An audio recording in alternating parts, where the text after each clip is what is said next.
Hello guys, welcome back to a new video. इस video में मैं आप लोगों को बताने वाला हूँ टॉप 10 एनिमे कैरेक्टर्स की राइवलरी। और ये मेरी पर्सनल फेवरेट कैटेगरी है।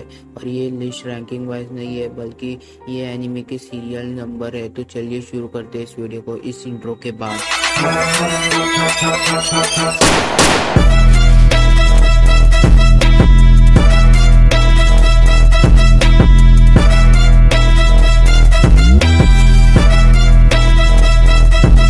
नंबर 10 पे आते हैं सेंकू और सुकासा। सेंकू जो एक साइंस जीनियस होता है, जिस साइंस की मदद से वो वर्ल्ड को पेट्रिफिकेशन से आज़ाद करना चाहता है और साइंस किंगडम को इस्टेब्लिश करना चाहता है। और जहाँ पे सुकासा जो एक डॉक्टर स्टोन का मोस्ट पावरफुल कैरेक्टर होता है। आप लोग इस कैरेक्टर की ताकत का अंदाजा लगा सकते हो। अगर सुकासा वर्सेस लायन के बीच में फाइट होगी तो कौन जीतेगा?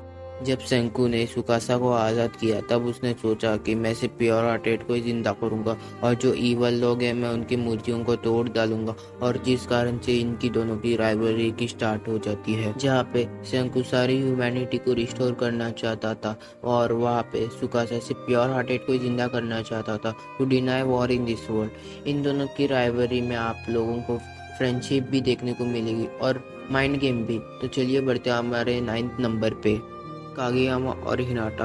कागेयामा जिसके पास नेचुरल टैलेंट होता है किंग ऑफ कोर्ट का, जो कि एक शॉर्ट टेम्पर्ड बंदा होता है और उसका सिर्फ गेम जीतने से मतलब होता है और उसको अपनी टीममेट्स की कोई परवाह नहीं रहती, उनकी opinion, which makes him a very badass character in Haikyuu anime. और दूसरी तरफ आता है हिनाटा। मैं नारुतो की वाइफ के बारे में बात नहीं कर रहा हूँ, मैं इस हिनाटा के बारे में बात कर रहा हूँ।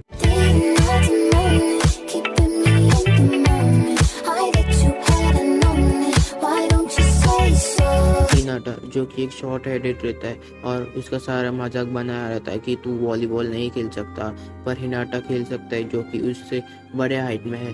जब किंग ऑफ कोर्ट कागेयामा से हार जाता है तब वो डिसाइड करता है कि मैं एक दिन कागेयामा को हरा दूंगा। राइटर ने क्या सोचा कि मैं इन दोनों को सेम टीम में डाल देता हूँ। जब हिनाटा और कागेयामा एक टीम में होते हैं तब कागेयामा को जब पता चल जाता है कि ये बंदा शॉर्ट हेडेड होने के बावजूद भी इतनी बड़ी जंप कर सकता है, तब उसको अपना राइवल मान लेता है। और जब कागेयामा और हिनाटा एक साथ खेलते हैं तो मैच देखने का मजा ही कुछ और हो जाता है। और इन दोनों की राइवलरी में फनी मोमेंट्स भी है और जिस कारण से आपको इन दोनों की राइवलरी कभी बोर नहीं करेगी। चलिए बढ़ते हमारे 8th नंबर पे, जो कि है आस्था और यूनो। यूनो जो एक एक्सट्रीमली टैलेंटेड बंदा होता है, जिसके पास 4 लीफ की गिरमोर मिल जाती है और ये फर्स्ट विजार्ड किंग के पास होती है और ये रेयर गिरमोर भी है। और यूनो के पास माँ बाप नहीं रहते हैं और उसको विजार्ड किंग भी बनना होता है। दूसरी तरफ आता है हमारा आस्था, जिसके पास बिल्कुल भी माना नहीं रहता है और इस दुनिया में मैजिक ही सब कुछ होता है और मैजिक नहीं तो कुछ ही। गांव के हर लोग उसका मजाक उड़ाते हैं क्योंकि उसके पास मैजिक या मानना नहीं रहता। तभी भी हमारे आशा को 5 क्लोवर की गिरमोर मिल जाती है, जो कि बहुत ज्यादा रेयर होती है। इतनी रेयर की करंट विजार्ड किंग को भी नहीं पता 5 क्लोवर की गिरमोर भी एग्जिस्ट करती है। तभी भी हमारे आस्था को विजार्ड किंग बनना होता है। आस्था और यूनो की राइवलरी की ये अच्छी बात है कि ये एक दूसरे को कभी भी डिमोटिवेट नहीं करते, बल्कि एक दूसरे को मोटिवेट करते हैं। इनके राइवलरी में आपको राइवलरी कम और फ्रेंडशिप ज्यादा देखने को मिलेगी। तो चलिए बढ़ते हैं हमारे 7th नंबर पे, जो कि है, सबसे पहले मैं आपको आवाज सुनाने वाला हूँ एक कैरेक्टर की, तो गेस करना किसकी आवाज है। ओ सॉरी, मैंने गलती से कोई और क्लिप चला दी, मैं दूसरी क्लिप चलाता हूँ, ये राइट क्लिप हो।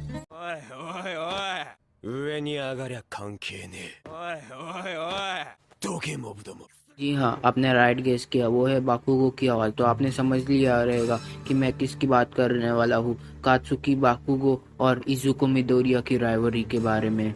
बाकुगो एक अकड़ू बंदा होता है जिसको बहुत जल्दी गुस्सा आ जाता है और माय हीरो एकेडमी की दुनिया में हर एक के पास क्वर्क होता है और बाकुगो के पास एक्सप्लोजन का क्वर्क है। और उस एक्सप्लोजन का क्वर्क से हमारे मेन प्रोटैगनिस्ट इजुको मिडोरिया को बचपन से परेशान करता आ रहा है, क्योंकि हमारे मेन प्रोटैगनिस्ट के पास क्वर्क ही नहीं है, इसलिए इसको बहुत परेशान करता है। माय हीरो एकेडमिया की दुनिया में 80% इंसानों के पास क्वर्क होता है और 20% इंसानों के पास क्वर्क नहीं होता है। और उसमें से आता है इजुको मिडोरिया, जिसके पास क्वर्क नहीं होता है और जब तक उसको नंबर 1 हीरो नहीं मिल जाता, जो कि है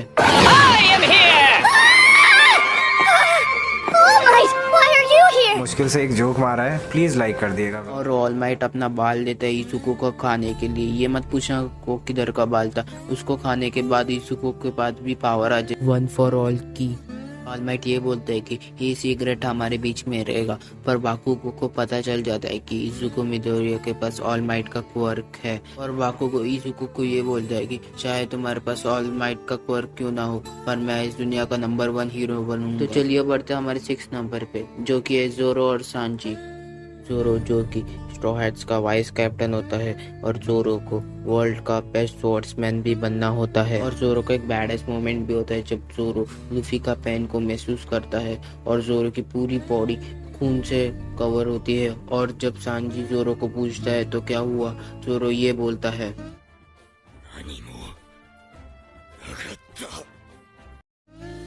सांजी जो कि लूफी का लेफ्ट हैंड होता है और स्ट्रॉ हैट्स का शेफ भी होता है। मैं कभी कभी सोचता हूँ कि इचिराकु रामेन, मेलियोडस और सांजी इन दोनों के बीच में कौन अच्छा खाना बनाता है। और जब उस वक्त मुसीबत में आ जाता है और नामी उसको सेव नहीं कर पाती तो आता है हमारा सांजी और बोलता है कि इसको लेके तुम निकल जाओ, और वो सारा इलेक्ट्रिसिटी अपने ऊपर ले लेता है और बोलता है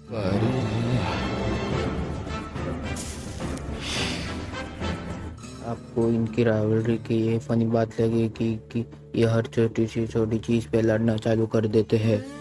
おはよう、ナミさん。熱いモーニングキスを僕に。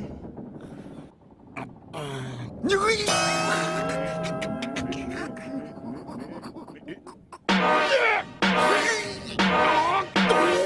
てめえ、気色悪い顔出してんじゃねえ。ヨイットは俺の手に売だ。जरूरत पड़ने पे अपनी जान भी दे सकते हैं अपने टीममेट्स के लिए, जैसे कि आपने देखा ही होगा अभी। तो चलिए बढ़ते अपने 5th नंबर पे, जो कि है मेलियोडस और बान। बान जो कि एक लुटेरा होता है और 7 जॉनी सिंस का मेंबर होता है। वो सॉरी, मैंने फिर से गलती कर दी, वो है 7 डेडली सिंस का मेंबर होता है। बान एक कैफरी बंदा होता है और साथ ही साथ एक इमॉर्टल बंदा भी होता है। मेलियोडस 7 डेडली सिंस का कैप्टन होता है और डीमन किंग का नाजायज औलाद भी होता है।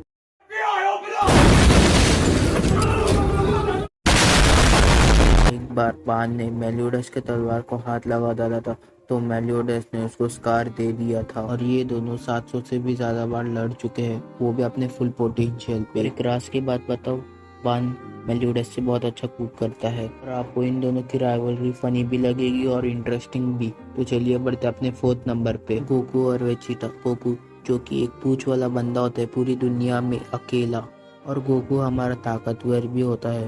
उसने बुलमा की कार को भी फेंक डाला था जब वो छोटा था। और जब ग्रैंडपा गोहान ने गोकू को पहली बार देखा तो वो आश्चर्यचकित हो गए कि ये कौन सा इंसान है जो इसके पास पूंछ होती है। और गोकू जब छोटा था तब वो गिर जाता है जिस कारण से वो दिमाग से पैदल होता है। वेजिटा जो कि प्रिंस का सेवन होता है और एक गुस्से वाला बंदा भी होता है, पर अंदर ही अंदर एक काइंड हार्टेड पर्सन भी होता है, पर वो किसी को दिखाता नहीं है। गोकू जब पहली बार सुपर सैयन में ट्रांसफॉर्म होता है तब वेजिटा डिसाइड करता है कि मैं इस बंदे को सरपास कर दूंगा। और इन दोनों की राइवलरी की ये अच्छी बात मुझे लगती है कि ये हमेशा एक दूसरे को सरपास करने में लगे होते हैं। तो चलिए बढ़ते हैं हमारे 3rd नंबर पे, जो कि है नारुतो और सास्के। सास्के जो कि उचिहा क्लैन का लास्ट मेंबर होता है और क्लास में निंजुत्सु और टाइजुत्सु में टॉप होता है। और सास्के उचिहा स्कॉलर भी होता है और उसके पीछे सारी लड़कियां पागल भी होती है। ऐसे में बड़ा सख्त लौंडा हूँ। नारुतो जिसके अंदर 9 लौड़ों का पोकेमोन होता है, नाइनटेल्स होता है और नारुतो के पास माँ बाप नहीं रहते हैं। नारुतो ने अपनी फर्स्ट किस हिनाटा को बजाय सास्के को दिया है, वो भी 2 बार। और नारुतो सास्के की गर्लफ्रेंड का किस भी छीन लेता है। नारुतो और सास्के इतने पावरफुल हो जाते हैं कि वो 4 शिनोबी वॉर के हीरोज होते हैं। आपको इनकी राइवलरी भी अच्छी लगेगी। तो चलिए बढ़ते हैं हमारे 2nd नंबर पे, जो कि है एस और लूफी।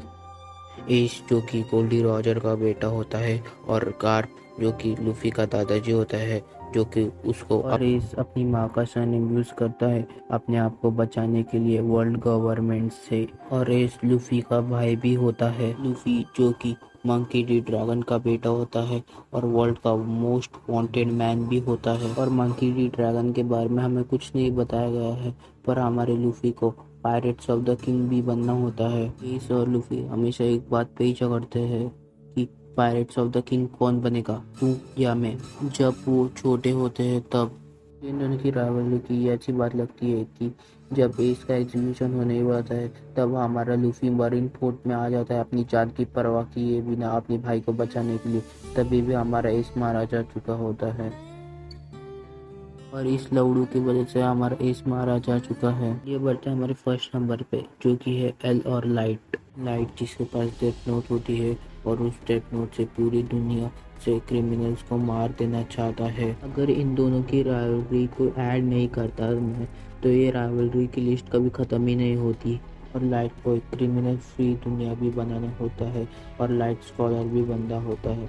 एल जो कि वर्ल्ड का बड़ा वाला डिटेक्टिव होता है और एल एक स्कॉलर बंदा भी होता है जस्ट लाइक लाइट। एल को लाइट पे शक होता है कि वही कीड़ा है होता है और एनिमे की राइवलरी में ये कंपलसरी नहीं है कि हाथापाई हो, वो माइंड गेम भी हो सकता है। तो बस आज के लिए इतना ही। अगर आपको ये वीडियो पसंद आई तो सब्सक्राइब करके जाना चैनल पे। और एक बड़ी न्यूज़ है मेरे पास, ओटाकू ने एक नया चैनल बनाया है जिसकी लिंक डिस्क्रिप्शन में। आपको प्रूफ चाहिए तो ये देख लीजिए आप। मैं मिलता हूँ किसी और वीडियो में, तब तक के लिए हनीमून के लिए गए फिर स्विट्जरलैंड हनीमून के लिए गए फिर स्विट्जरलैंड। वहाँ भी काम आया खुद का हैंड। तो गाओ वहाँ भी काम आया खुद का हैंड, वहाँ भी काम आया खुद का हैंड।